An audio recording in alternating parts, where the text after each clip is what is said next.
Guys नमस्ते तपाईहरुलाई हैन आज म सेकेन्ड भ्लग बनाउन आउँदैछु र अस्तिको भ्लग भिडियोमा धेरै माया देखाइदिनु भएको थियो र आज बनाउन लाग्दैछु। यहाँ देख्न सक्नुहुन्छ देवल र चाहिँ यहाँ च्याउ छ कि भनेर हेरेको रोइन्दा छ।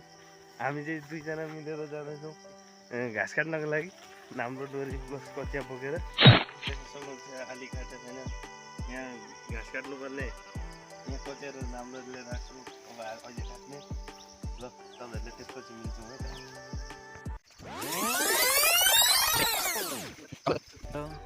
घाँस काटिसकेको छ टप्रेस। फाइनली हामीले चाहिँ 2 मुठा पुर्याएको मुठाहरू देख्न सक्नुहुन्छ इत्रा इत्रा छ।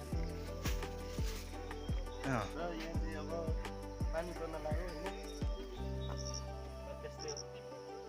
सो देख्न सक्नुहुन्छ गाइस ब्याड यतिको भएको छ। यो चाहिँ हाम्रो ठ्याक्कै धानको ब्याड भयो गाइज। अनि अब त्यही हो असार 15 बितिसकेको छ।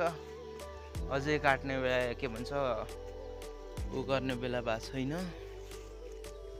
यो रोप्ने बेला। अनि किनभने पानी यतिको छ इलाममा त अब खेत्ने गाइज। तपाईँ देख्न सक्नुहुन्छ रुखा टुप्पामा भाइ साहब पर घाँस काट्दैछ। सो कुटमिरो झार्नको लागि म चढिरहेको छु है यहाँ खुर्पा। सो अलगै रुख छ जोस् मान्छे होइन गाउँतिर त अब कति रुखबाट लड्यो भने पनि चिनिन्छ। तर हाततिर चढो भने लड्यो। अहिले त घाँस पुऱ्याइसकेको छ। यता मैले नि घाँस काटेर फाइनल्ली पुऱ्याइसकेको छु। कुटमिरोको घाँस सास झारी होइन। हामीले फाइनल्ली घाँस पुऱ्याइसक्यो त्यहीँ गएर चाहिँ त्यहीँ गरेछ। अब हामी चाहिँ यो घाँस बोकेर सिधै चल्ने कचिया सचिया हालेर भारी बोकेर हाल्छौँ। गाइस आजलाई भिडियो चाहिँ त्यतिले एन्ड गर्न चाहन्छौँ हामी। माया देखाइदिनु होला मेरो भ्लग भिडियोमा सपोर्ट गरिदिनु भाइलाई। डेली भ्लग आउँछ। आजबाट चाहिँ डेली हाल्छु भनेछ।